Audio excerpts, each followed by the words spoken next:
Բարի երեկո եւ բարի գալուստ հայկական ժամանակ տեսակապի միջոցով զրուցելու եմ Բալթյան երկրների հայոց թեմի առաջնորդ Վազգեն arczepiskopos Միրզախանյանի հետ։ Բարև ձեզ Սրբազան հայր։ Աստված պահապան, ողջույն ձեզ, Քրիստոս ծնավ եւ հայտնեցավ ձեզ եւ մեզ ավետիս։ Սրբազան հայր, այսօր վարչապետի նախաձեռնությամբ տեղի ունեցավ ուխտերթ։ Ուխտերթի ժամանակ վարչապետը կրկին հայտարարեց, որ պետք է եկեղեցին ազատել հերձվածից, վերադարձնել ժողովրդին, կրկին հայտարարություններ արեց, որ որոշ շրջանակներ փորձում են եկեղեցին որպես հենման կետ օգտագործել Հայաստանի Հանրապետության դեմ գործելու համար։ Մյուս կողմից արդեն ընդդիմադիր բևեռից հայտարարություններ արվում, որ սա քաղաքական շոու է, եկեղեցու վրա հարձակվելու տրամաբանության մեջ եւ այսպես շարունակ։ Սրբազան հայր, ըստ ձեզ որն էր այս ուխտերթի խորհուրդը եւ ինչ կտա դա գործընթացին։ Ամենայն ակերտությամբ եւ պատարակից եւ ուխտերթից ես շատ հուզված եմ, մանավանդ շատ զգացական էր պարոն վարչապետի խոսքը, ուրեմն Սուրբ Աննա եկեղեցու բակում։ Դրա հետ միասին շատ զգացական էր նաև Հիսուսի մասին խոսքը, որովհետև մի տեսակ խորհրդաբանական առումով եւ խորհրդավոր կերպով ներկայացրեց, որ մի տեսակ Հիսուս եւս բանտարկված էր այս ամբողջի մեջ։ Իհարկե, եթե Հիսուս չի հնչում, եթե Հիսուս չի քարոզվում, եթե Հիսուս չի գալիս եկեղեցու քարոզչության, գործունեության առաջնակից, նշանակում է ուրեմն նա Սուրբ Գրիգոր Լուսավորչի պես բանտարկված է խոր վիրապի զնդանում։ Սա մեր սրտերի հարցն է։ Գալով թե տարբեր կուսակցություններ, տարբեր քաղաքական ուժեր ինչպես կգնահատեն, թող դա իրենք նայեն իրենց խղճի մտքի հարցով, բայց ամենակարևորը, որ պարոն վարչապետը այսօր վերին աստիճանի հոգևոր ուխտերթ եւ հոգևոր բարձր որակի խոսք ասած եւ իր գեղեցիկ 25-րդ սաղմոսով փակեց այսօրվա այդ ուխտերթը։ Սրբազան հայր, նաև հայտարարության տեքստի մասին խոսենք։ Օրերս վարչապետը հայտարարության տեքստ հրապարակեց, որի տակ ստորագրել են 10 եպիսկոպոսներ, այդ թվում նաև դուք, նաև խումբ է ստեղծվել, որը պիտի կառավարի այդ ամբողջ գործընթացը, նկատի ունեմ եկեղեցու բարենորոգման, միանգամից արձագանքեց, գիտեք, որ Մայրաթոռը Ընդհանուր առմամբ նախ ինչ կտա այս նոր հայտարարության տեքստը, ինչ է դա ենթադրում, ինչ խնդիր է իր առաջ դրել խորհուրդը, որովհետև հակառակ կողմում մենք տեսնում ենք, որ որքան էլ գործընթացը տևական ժամանակ է կա, գործում է, իրականության մեջ է, այդ պահանջը կա, բայց հակառակ կողմից հայտարարությունները հակառակի մասին են, որ կաթողիկոսը չի հեռանալու։ Մայրաթոռի եւ այդ հայտարարություններին դեռ կանդրադառնանք, բայց այս նոր հայտարարության տեքստը ինչ է ենթադրում։ Մենք պիտի հիշենք, որ վարչապետ Փաշինյանը համակարգող խորհուրդ ստեղծելու մասին խոսեց դեռ ամիսներ առաջ, ամռանը, բայց միշտ այդ համակարգող խորհրդի ձևավորումը ձգձգվում էր։ Բայց հիմա այդ օրը ինքը ստեղծեց մեր եպիսկոպոսներից հետ միասին ինքը եւ համոզված եմ դրան կմիանան ինչպես կառավարության անդամներ, օրենսդիր մարմնից եւ այլ անդամներ, որպեսզի միասին խորհրդակցելով մենք այս իրավիճակից կարողանանք դուրս գալ։ Լուծումը տրված է հենց այդ հայտարարության մեջ։ Ես հայտարարությունը ամբողջությամբ համարում եմ հենց այդ ճանապարհային քարտեզը։ Նախ առաջին հերթին խորհուրդը հայտարարում է, որ ինքը ինչպիսի արժեք է դավանում մեր Սուրբ Թադեոս եւ Բարթոլոմեոս առաքյալների կողմից հիմնադրված եւ Սուրբ Գրիգոր Լուսավորչի եւ Տրթատ Թագավորի կողմից պետականորեն ընդունած քրիստոնեական կրոնի ամբողջական արժե համակարգը։ Երկրորդ, այստեղ հարց է առաջ քաշվում մեր հասարակության արժե համակարգի բարձրացման խնդիրը, որին ցավոք խոչընդոտում են այն բարքերը, որոնք այս անցնող տարիներին ձևավորվել են Հայաստանում եւ Մայրաթոռ Սուրբ Էջմիածինը ցավալիորեն դրանց դեմը ոչ միայն չի առել, այլ ցավոք երբեմն այդ ամբողջի մաս է կազմել։ Եվ քանի որ մեր երկիրը գնում է բարեփոխումների շատ լուրջ խնդիրների, մեր տարածաշրջանն է փոխվում, մենք նայենք աշխարհն է փոխվում, չի կարող մի կառույց մնա հին սովետական բարքերի մեջ։ Այնպես որ այսօր կարող ենք ասել, որ ցավոք մայրաթորը սովետական բարքերի մեջ մնացած է եւ այն կուսակցությունները, այն գործիչները, որոնք որ չգիտեմ, վերջին անգամ երևի չէին էլ հիշում երբ են եղել եկեղեցի, այս օրերին հայտարարում են ու գնում են եկեղեցի։ Թող գնան, փառքած, ուրախ ենք, գուցե եկեղեցի գալով իրենց կյանքն էլ փոխվի, իրենց ներսն էլ փոխվի, ապաշխարության հնարավորություն լինի, բայց ինչ որ այս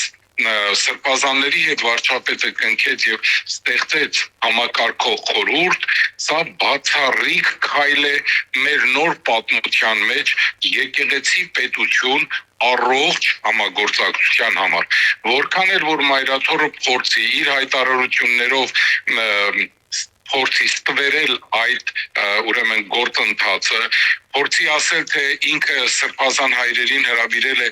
բայց չեն գնացել, ամենևին այդպես չէ։ Մեզ ոչ ոք չի հրավիրել, մեր նամակին ոչ մի արձագանք չկա, անլուրջ մոտեցում կա, որովհետև կրոնական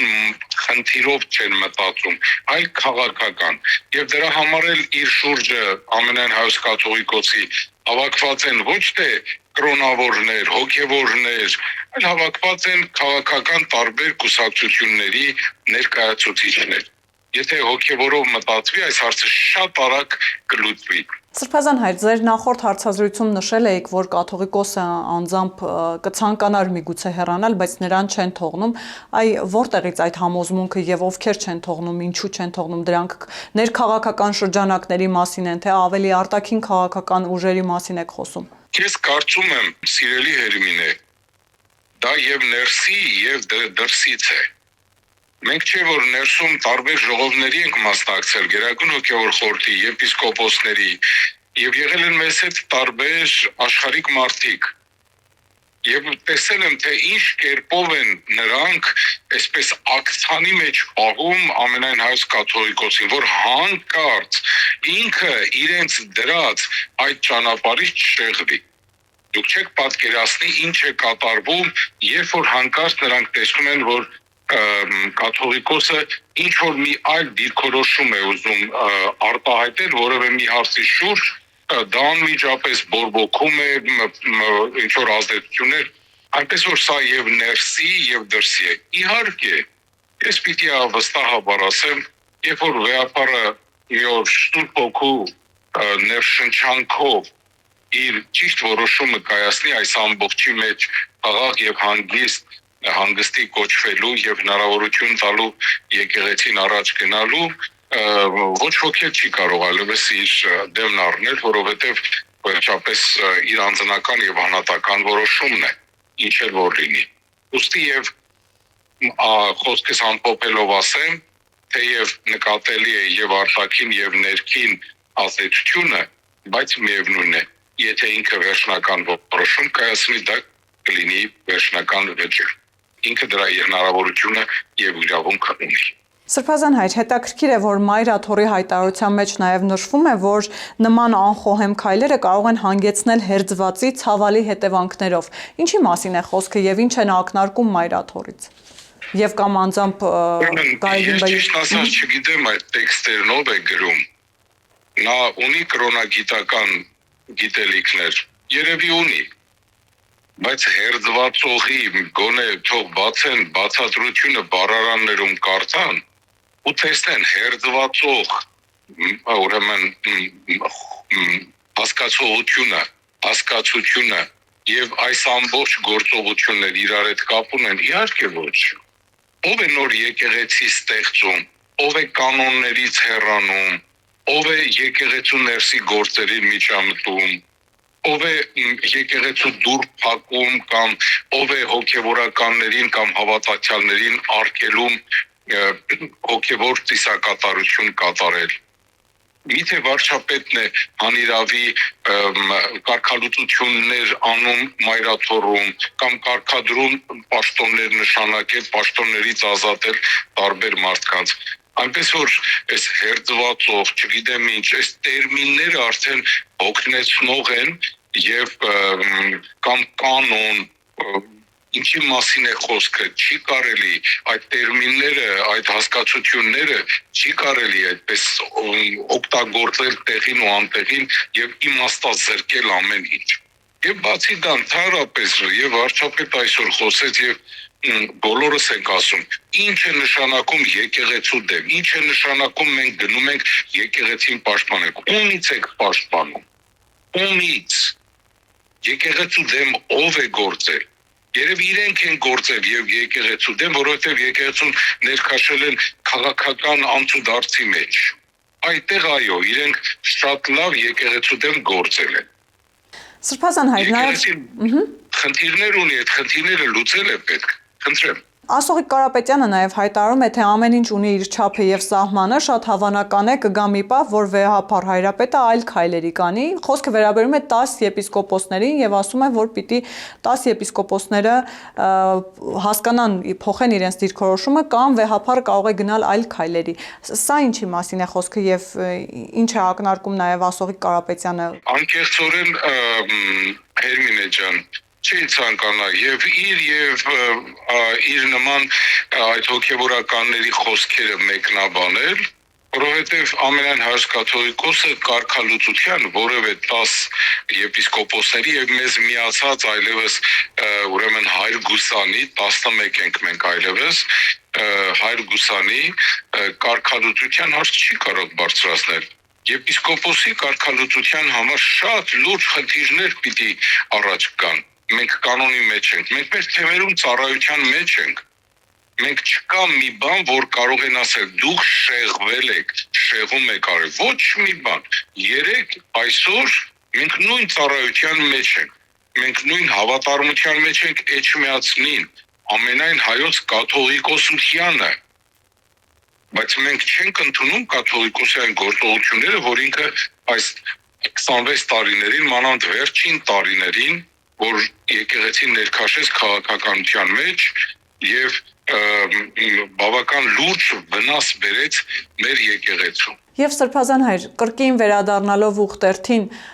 կարող ենք ասել, որ գործընթացը նոր փուլ է մտնում եւ ինչ սպասել, ինչ ակնկալել, ինչ ժամկետների մասին կարելի է խոսել, եթե կարելի է խոսել։ Ընդհանրապես ես հավատում եմ խորհրդաբանությանը, միստիկային եւ ամսի ուրեմն 4-ի այդ ստորագրությունը հունվարի եւ հունվարի 6-ի այսօրվա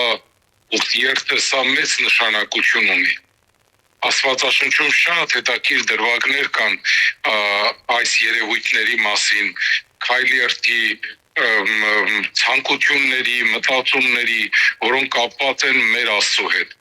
Գիտեք, ես չեմ հիշում որևէ մի ղեկավար մեր Հայաստանի Հանրապետության, որ Սաղմոս ասեր, աղոթ քաներ բարձրաձայն, գնար տաճար ծունկի գար, հաղորդվեր, սա լուրջ խնդիր է, ոմանք որ ուզում են դա ցույց տալ, որ իբր դա ցուցադրական է, դա սա է կամ այն է, փորձում են ուղղակի նվազեցնել կրոնական եւ հոգեվոր բովանդակություն այս ամենի։ Մենք պիտի տեսնենք, որ սրա մեջ շատ լուրջ խորհրդաբանություն կա։ Եվ կտեսնեք շուտով, թե ինչ փոփոխություններ կլինեն հոգեվոր։ Ես հասկանում եմ, որ ընդդիմադիր շրջանակների լրատվականները տասնյակներով աշխատում են եւ փորձում են իրավիճակը փոխել եւ խեղաթյուրել իրականությունը, բայց չի հաջողվելու։ Ճշմարտությունը դա լույսի նման է։ Երբ որ ինքը լինում է, խավարը անմիջապես փարատվում է։ Եվ ահա այդ ճշմարտությունը, այս լույսը, որ ամսի 4-ից սկսվեց եւ այսօր ամսի 6-ով շարունակվում է քայլերթով եւ ուխտերթով, սա ունենալու է իր մեծ հաջողությունը։ Մեր ժողովուրդը վերստին ապրելու է իր հոգեվոր վերադարձունքը։ Իմիջիայլոց ես ասեմ ձեզ, այսօր հունվարի 6-ն է։ Տրտած թագավորը իր ամբողջ ավականիով հունվարի 6-ին 301 թվականին այսպես ձմռանը Արածանի գետում մկրտվեց։ Այսօրը շատ խորհրդավոր օր է ամսի 6-ը։ որովհետև այն օրերին էլ Գրիգոր Լուսավորիչը եւ եկեղեցին, որ դեռ հələ դասական շրջանում էր, չէր պետականորեն չէր դարձել, նշում էին հունվարի 6-ը որպես Հիսուսի ծննդյան եւ մկրտության օր։ Եվ կրթած թագավորը ավականիով Սուրբ Գրիգոր Լուսավորչի կողմից Արածանիում այսօրը մկրտվեց։ Եվ իմ աղոթքն է, որ Սուրբ Կրթած թագավորը բարեխոսություն իր մեր վարչապետը իմաստություն եւ ել ավելի քաջություն ունենա իր քայլերն անելու եւ թող Սուրբ Գրիգոր Լուսավորչի բարեխոսությամբ էլ հայոց եկեղեցին հայ եկեղեցու արժանապատիվ հոգեվորականները շարունակեն Սուրբ Գրիգոր Լուսավորչի առաքելաշավիղ Լուսավորչի, որովհետեւ նա առաքյալների հավասար գործիչ է։ Ռուսներն ունեն равноапостол հասկացողությունը։ Նույնն էլ մեր Սուրբ Գրիգոր Լուսավորիչը իր գործունեությամբ առաքյալների հավասար է։ Այնպես որ այս խորհրդավոր օրը փոխի մեր կյանքը նոր լույսով, նոր հույսով, նոր ապրումներով, նոր զգացումներով։ Այս դժվարությունները, այս տխրությունը կանցնի եւ կգան ավելի լավ օրեր։ Մեր ժողովուրդը պիտի դա իմանա։ Ես ճիշտ եմ հասկանում, Սրբազան հայր, դուք լիահույս եք, որ գործընթացը միանշանակ հաջողելու է։ Վստահաբար Աստծո կողմից օրհնված է այս առաքելությունը։ Եթե Տիրոջը հաճելի չլիներ, չէր լինի։ Եթե այս ամբողջին միացել են հոգևոր դասի ներկայացուցիչներ եւ Հայաստանի ողջ ավականին եւ մեր նաեւ Սփյուռքի շատ գործիչներ, Հայաստանի հասարակությունը վստահաբար Աստված ինքն է առաջնորդելու եւ ինքը կհասցնի այս ամբողջի բարի ավարտին։ Դա լինելու է խաղաղ, հանգիստ, ու երբ որ նոր հնարավորություն կբացվի, մեր ժողովուրդը կտեսնի, թե եկեղեցու ամբողջական քաղցրությունը, Հիսուսի ամբողջական անուշությունը, ավետարանի, մեր եկեղեցու բուն առաքելության։ Մենք այսօր շատ տեղերից դուրս ենք մղված, ոչ թե մեզ մղել են, այլ Էջմիածինն է մղել։ Մեր հոգևորականները այլևս ոչ մի տեղ չկան, ոչ մատենադարանի գիտաժողովների, ոչ գրադարանների, ոչ թանգարանների միջոցառումների, ոչ մի տեղ հայ եկեղեցու հոգևորական չկա, որովհետև կտրել է Էջմիածինը եւ արգելել է իրենց մասնակցությունը։ Եվ այսօր դրա համար, այսպես հասարակությունից, հանրությունից կտրված կարծեք ինքն իր համար բան է գնում։ Բայց միևնույն է, սա կարճ մնաց եւ շուտով ամեն ինչ լավ կլինի։ Շնորհակալ եմ Սրբազան հայր։ Աստված օրհնի, Քրիստոս ծնավ եւ հայտնեցավ ձեզ եւ մեզ մեծավետիս հարազատներ։ Հիշեցնեմ, որ տեսակապի միջոցով զրուցում էի Բալթյան երկրների հայոց թեմի առաջնորդ Վազգեն arczepiskopos Միրզախանյանի հետ, կհանդիպենք։